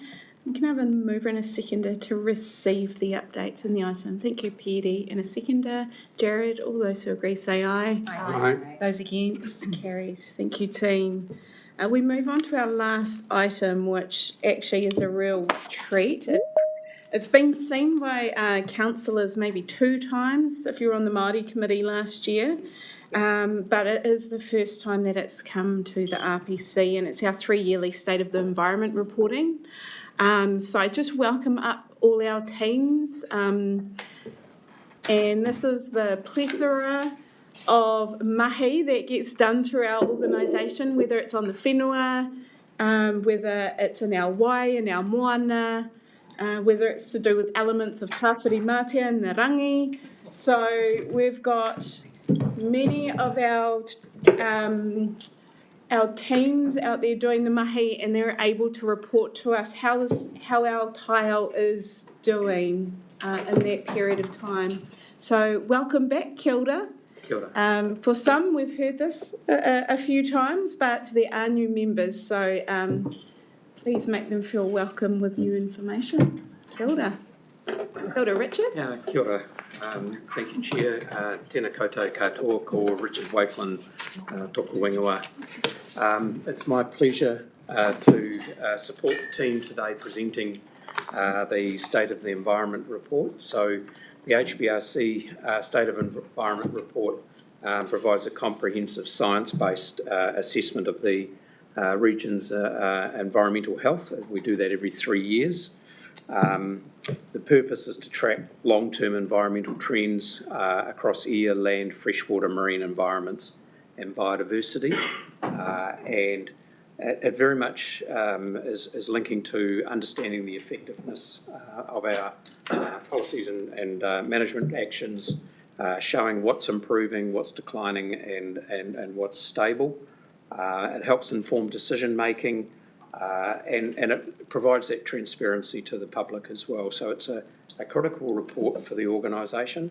As Group Manager, Integrated Catchment Management, that sits within our team, and I do really just want to acknowledge Hayley and her science team. I'm very privileged to have many of the science team in the room here today to be part of this, and no doubt answer any questions as they become available. So without further ado, I'll hand over to Hayley. Thank you. Kia ora koutou, ko Hayley tōku ingoa. I am the Environmental Sciences Manager, and I'm very pleased to be here today to be presenting a lot of work that has gone into this from our team, from environmental information, and from others across the last few years. I think Rich has done a great job of explaining my first slide, so I'll actually skip across. So where you can find it. So if you pop onto the HBRC website, put in hashtag SOE in the search function, and then select the view the latest 3-yearly report. You'll see it there in full and then broken down into those various components, which I'll go into in a little more detail in a second. So what's new? For the first time, we have included a chapter on Mātauranga Māori, or in Māori intergenerational knowledge. So as part of our commitment to supporting and incorporating Mātauranga Māori, we framed the report around this whakatauki that you can see in the top left-hand corner there, with the translation sitting below that. So the whakatauki speaks to the weaving together of the essential threads of our environment, emphasising the interconnectedness of the sky, the land, all forms of water, and our people. So the additional elements of day and night then signify the breadth through which our connections and impacts are felt and emphasise the importance of balance between all of the elements that enable our environment to thrive. And then lastly, of course, Cyclone Gabrielle obviously had a huge impact on our community and our environment during that period, to the extent that we've included a cyclone chapter at the start of the report to help put the rest of the report into context. And to date, our reporting is largely focused on biophysical science. However, the need and expectation for the integration of mātauranga Māori to reflect a te ao Māori perspective and aspirations is clear. As I've said, we've started that journey by including a chapter that helps us understand what mātauranga Māori is. And this picture here represents the key principles on which we understand mātauranga Māori is based. And then things like place names, oral stories, the Māori lunar calendar are all ways in which that mātauranga Māori can be expressed. And so from here, it's really up to us to better understand what iwi and hapu want and need from us in this space, determine what our role is in supporting those aspirations, and consider how we might incorporate mātauranga Māori into our everyday work. And so I think continuing that idea of looking into the future, between the summary report and the numerous technical reports that sit underneath those, we've got around 70 groups of recommendations. We cheated slightly. Some of those recommendations are business as usual for us. So things like continuing to monitor the state of our environment, we're just carrying on doing that. Other recommendations like riparian planting and stock exclusion fencing, those are things that can be progressed by individuals, catchment groups, community groups, using funding that they can leverage, with advice from us and to an extent monitoring as well. And then the remaining new work like investigating adverse trends in water quality may need additional funding from internal or external resources, and so those kinds of things will feed into the next LTP process. And then lastly, we're also reviewing what we do and how to ensure that we're continuing to focus on the things that our community care about the most, and that we're doing that in a responsible and effective way so that we can all support our environment to thrive. So on that note, I'm actually going to hand over to Tony to go into the nuts and bolts at a catchment level for you. Kia ora, ko Tony aho. I'm the science translator on the environmental science team, so I turn the big words that these guys all write into little words that everyone can understand. That being said, if you do have questions at the end, you'll probably have to refer them to them. So we'll call them over if there's anything pressing that I haven't explained. So our catchments, as Hayley said, is a way that we express the balance within our state of the environment. So what I'm going to do is go through a few of the highlights and the lowlights, things that need work, things that are going well, and 4 things that we can focus on in the next 3 to 5 years as well. Okay, so from the north to the south, I have a pointer. I hope it works. Doesn't really show up on there, no. Finger does. My finger does. So apologies to the people that are online, so you might not be able to see it, but I'll try and explain which graphs I'm talking about as I'm saying them. So starting with water, Lake Whakakī is nutrient enriched and at higher risk of algal growth and reduced ecological health. However, nearshore water quality is looking good with all metrics within the New Zealand range. Northern Coast freshwater swimming sites are not meeting Regional Council's strategic goal. It has been safe to collect shellfish at Mahia Beach since 2022. However, it is not safe to take shellfish at Mangawhia Lagoon or Te Mahia. Wairoa. Groundwater in Wairoa is meeting drinking standards as shown by the circular charts on the left. However, the bars on the right show that groundwater at the site has been impacted by land use, with phosphorus, which is the orange bar, in high levels. In Wairoa's freshwater, we're seeing degraded macroinvertebrate, that's bugs, communities, as well as high levels of suspended sediment, as shown by the reduced water visual clarity bar, so that's the 4th one along. Wairoa experienced the highest in-stream water temperatures across the region during this period, which also added stress to the aquatic communities. Wairoa's estuary sites are also out of range for many metrics. However, nitrogen is in acceptable levels in both freshwater sites. And Wairoa's monitoring swimming site is not meeting the strategic goal. On to Mohaka. In Mohaka, 40% of the 7 monitored groundwater wells exceeded drinking water standards for E. coli. These wells are not used for drinking water, but it does emphasise the importance of treating water if you're going to drink it. Land use impacts on the groundwater, the bars, was minimal. Mohaka has generally seen high water quality and ecological health. However, localised nutrient hotspots affect some areas in the lower catchment. Nitrogen in particular can also be seen as a problem in Mohaka's nearshore and estuary water. However, other metrics are within range.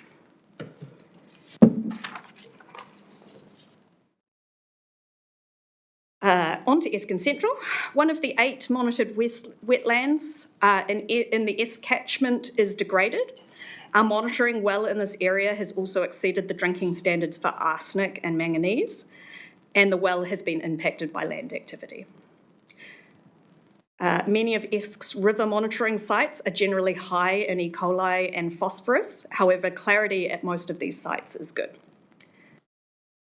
Shellfish have not been safe to gather from Waipatiki since 2021, and its estuary has not been reaching the Council's strategic goal for swimming. Ahuriri. For groundwater, Ahuriri has used between 10 to 12 gigalitres, most of which has been used for drinking water. We can't draw groundwater trends or trends from our groundwater use because of the last 5 years, 2 of them have been exceptionally wet or exceptionally dry. The 2 freshwater monitoring sites in Ahuriri have high levels of phosphorus and E. coli. They also have poor macroinvertebrate communities. However, nitrogen indicators are in low levels. Ahuriri estuary sites are in very poor condition outside the New Zealand range for all metrics except dissolved oxygen, as you can see in the chart. Despite this, Ahuriri's estuary and marine swimming spots have reached our strategic goal. However, shellfish have not been safe to collect at Ahuriri estuary over the last 4 years. The 2 monitored wetlands in Tutaikuri are in good and excellent condition. Tutaikuri has used between 4 and 7 gigalitres of water per year for a range of uses, including drinking, irrigation and industrial. 1 groundwater well was found to exceed drinking water standards for arsenic and E. coli, and I will repeat, these are not used for drinking water, but if we do want to use drinking water, we need to treat it. Likewise, the wells do show impact from phosphorus as well. Warmer water temperatures are impacting freshwater macroinvertebrate communities. Although we're seeing healthy waterways at the top of the catchment, the water quality degrades further towards the coast. However, Tutaikuri's swimming spot is reaching the strategic goal. Like with the Tutaikuri, Ngāruraro is showing a headwaters to coast gradient with healthier wetlands and waterways at the top of the catchment, with tributaries contributing to degradation and poor water quality further down. Ngāruraro has used between 1 and 9 gigalitres of water each year, mostly for irrigation, and groundwater is showing signs of land use impact with fair levels of phosphorus found in the monitoring wells. I think that gigalitre use may be mixed with one of the other, changed with the other ones. Yeah. We're definitely more than 1 to 9 gigalitres. I'll fact check that one for you. Thank you. You know, Jeff. I absolutely do. Mixed with Tutaikuri, maybe. Yeah, I'll Karamu. Yeah. Is there anyone who knows the exact groundwater over there? We'll do a follow-up. Go back to the report and have a look. Yeah. Rich Park got no water. Karamu is 30 to 46 gigalitres. No way we'll be using that much.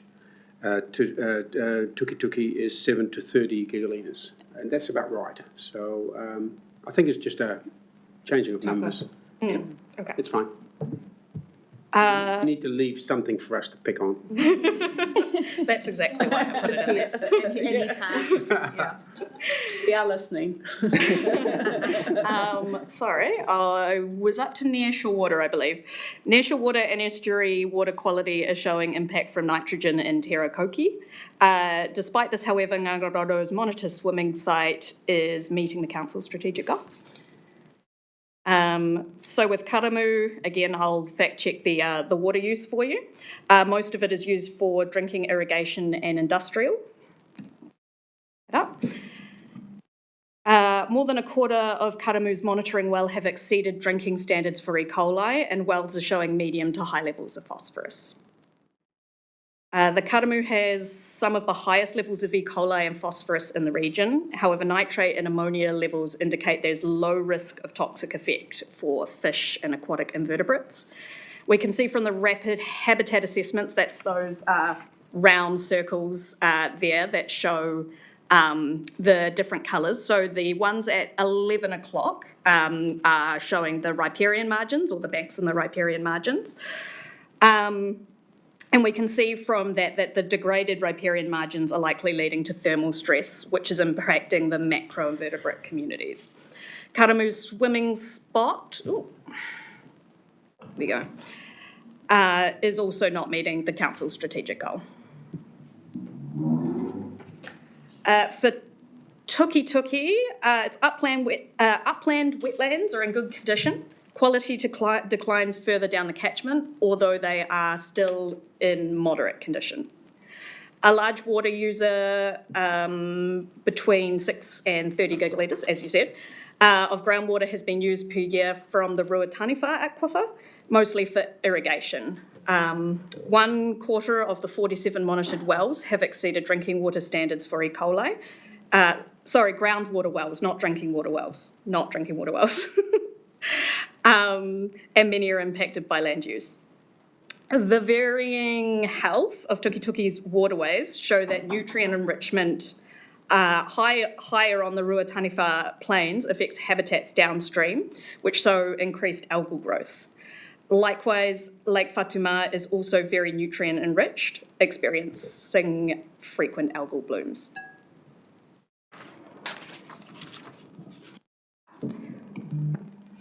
Southern Coast freshwater conditions are mixed, with some well-shaded cooler streams supporting healthier macroinvertebrate communities, but nutrient enrichment and E. coli remain poor at several sites.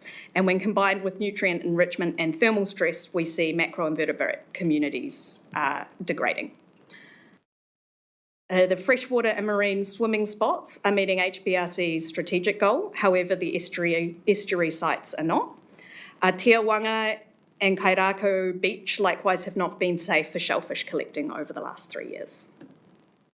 And finally, in Parangaho, river monitoring sites show degraded macroinvertebrate health, with some sites also recording elevated E. coli. Habitat quality scores poorly, that's the circles at the bottom, with high water temperatures, erosion, and limited streamside vegetation. Parangaho estuary also tested outside the New Zealand range for 5 of the 8 metrics. The estuary is also not meeting the strategic goal and has not been safe to gather shellfish for the last 5 years. But to wrap that up, what we can do with some of these monitoring sites is sort them by rohi so that you can get that information that is a lot more relevant or helpful to the work that you're doing, so that it will be what we're trying to pull from moving forward, and hopefully we'll have that for you very shortly. But that's it from me. As I said, if you do have any questions, that's their responsibility, so we can bring them up. Yeah, we'll bring them up. Hilda, are there any questions? I mean, it's all a bit startling, I think. What shellfish do we eat from where? There's not many sites. No. Not at all. Yeah, kapai. Okay, so we've got a few pate if we can have one succinct one each. Kapai, Thompson. I'll be first. Just a pate on the Parangaho. If it's not, for the last 5 years, hasn't been meeting, the estuary hasn't been meeting national standards for, shellfish. gathering, in that 5 years, has it gotten worse, or are we getting closer? Do one of you want to come and answer that? Getting worse. Sorry, for those online, the answer was that the trend is declining, it's getting worse. Yeah. Getting worse. Kapai. Well, not kapai, but thank you for answering that. Michelle? Generally, the mahinga kai sort of, when you look at all the data here, the mahinga kai data isn't looking too good for the whānau. And when you consider the cost of living, that's always been our backup. So that's concerning. And just to add that, just most recently, there was a bore put down for water in Papakainga and Wairoa, Ramoto, and their water, they've got elevated arsenic and manganese. So that's a drinking water bore. So that's to add to your data. I suppose what I want to say, it looks like, because I've been sitting here since a long time, prior to that is the Māori Committee, and over the years, from what I'm seeing in all your graphs, things are just getting worse. Nothing's improving. And I'm hearing the things like thermal stress, the riparian margins. So there's no, so the whānau understand there's no shading for the fish and the MCI. So MCI is also important. It's about the sensitive species of MCI. So if we aren't seeing the sensitive species of MCI macroinvertebrates, it tells us that the water condition is pretty bad, because only ones that are hardy can survive. And I'll be interested in what you're actually seeing in there. I've just seen the MCI there. So talking about thermal stress, we also had an issue at home with a whole lot of tuna deaths, and that was because of the increased temperatures, etc. We're all going to be starting to come across this. What I'd like to see is, over all those years I've been sitting here, and probably prior, I'd like to see the trends of what's been coming out in those reports, but I'm just going from memory of all those state of environment reports, and it just looks like it's going downhill. Yeah, so that's just very concerning. Is there a possibility of getting something like that? Can there be an incorporation with some major trends, ones that you can, feedback? We've got some summary. We do. It does get challenging in some spaces to have, I think, enough years' worth of data to do that. And I think, as Tony said in one of the slides as well, over the last 5 years in Ahuriri, we've had 2 exceptional years, which makes that trend starts getting really complicated. But we do have some trend data in there, and we can pull that back out and put it along so that you can kind of see that representation. Thank you. Tanya, would you like to make a final comment, because you have to leave? I have to leave shortly. Thank you. I just want to acknowledge the information, beautifully presented, by the way, from the team and everybody at the back there who's been involved in it. We can't do our mahi properly if we don't have this kind of information. So I just want to thank you for all your work that we don't see, that results in these pictures. In terms of the PSGEs and the tangata whenua reps, there's so many questions about the information that's just been presented that we would all like to, I'm sure, deep dive into. And so I'd just like to put out there that it would be really good to have a workshop. I know the councillors have had the benefit of some of this information, but the tangata whenua reps and probably others from the PSGs would really welcome, I'm sure, the opportunity to sit with you all and understand more about what this means. And I saw in the report a suggestion that you might like to take some of this information out to some of the tangata whenua groups. They want this information because it actually coincides with what they experience. So just want to say thank you for that great work, and how do we get more conversation going about what this means for us. Thank you. Kia ora. And I think a workshop setting would be great, and thank you for bringing this to us. And I know a few members do have to leave on time because they've got planes to catch. So my suggestion is finishing off our Y section, our water section here, and then maybe taking the rest into a workshop. Is that a practical way to move forward for the committee, if they choose to? Just because I know some have to depart, and it's really important information. I just The got a councillors come to that workshop too. Yeah, I mean the committee members. Oh, thank you. The committee, for the committee. Yep. Okay. I just got a comment around the construction and what Michelle said. It's really hard to trace between the state of environments, and the chaptering that you've done now is not reflective of the previous. So when you're sitting there trying to compare the data, you actually have to go up to the Laua website. Is that where you all go and put the monitoring data into? We don't know where that sits either. So I was doing our freshwater management plan last year, and I've met a few of you, I harassed you, because you sit in silos in your different teams. It's like pictorially beautiful, stunning, but no kōrero, particularly mahi wairo groundwater. It's all about tanks, sorry, in this respect. But yeah, it's, as a researcher, I had to pull out maybe 4 or 5 websites to help support the data we needed in order to be relevant in what HBRC requires in relationships and information. So while it's beautiful and it looks stunning compared to the rest, there's no consistency to go through for your past 25 years state of environment reports. So that's just a comment. I'm going to park that there around that. Because then I was like, sweet, I've read all of those. But yeah, great job. My issue is it went from drinkable to swimmable, which for me, if I read that, none of our rivers or waters is drinkable. None of them. Absolutely none of them. And while you say the untested wells, there's many of us still on wells out of that groundwater. Yeah. So that's the dire state, particularly in our Māori communities, particularly those who want to hold on to their water sovereignty and refusing to drink chemicals. But now we're just getting E. coli, and what was that word you used? Tetralogyphosis. That way. Enterococcus. There we go. Especially we're drinking that, and nutrient suspended, phosphorus. Good man. You keep our water clean up your way. It was the best river. Well, ain't that? I wasn't going to say that.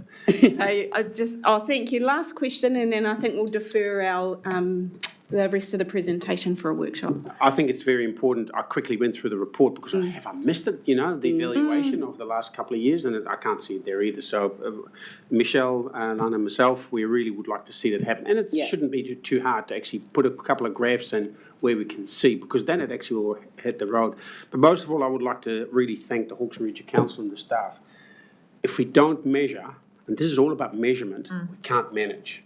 And I think the measurement is done extremely well. We can see it also in the delivery to us. But now is what we are going to do with it, and that management, and that is the most important. So once again, thank you very much to the staff for an amazing job done. And we as a council, we spend a lot of money on measurement. And you can't see a bridge or a stop bank for that work, but that work is very important. So the investment we make, maybe not seen by the community, but we know how important it is. So I think, once again, Very thank you true. very much. And thank you for all coming out today. We want you back. That's how important it is. So we've just had the entree with water, and we will defer the rest of the presentation for a workshop. Thank you. Kia ora. Thank you. Thank you.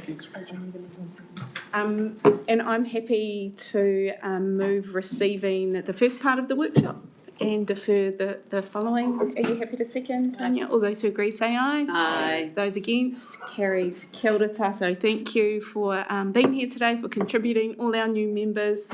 Nau mai, haere mai, hoki mai. And we wish you safe travels home. Matua, can I hand over to you for our closing karakia? Yeah, just before I do, I have the final karakia.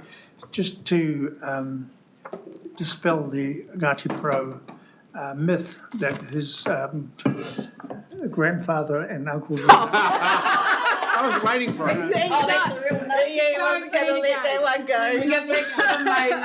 Last word, last word. That was over 60 years ago. I completely refute that story. It's the other way around, actually. Karakia, no reira, te whakimaninga mate atu koutou manake te aki, mana mea tura mate ki tia hui hu ki ura koutou. Mana whakaare ake te mana matana. Ake. Amen. Amen. Kia ora. Thank you, everyone. Thank you.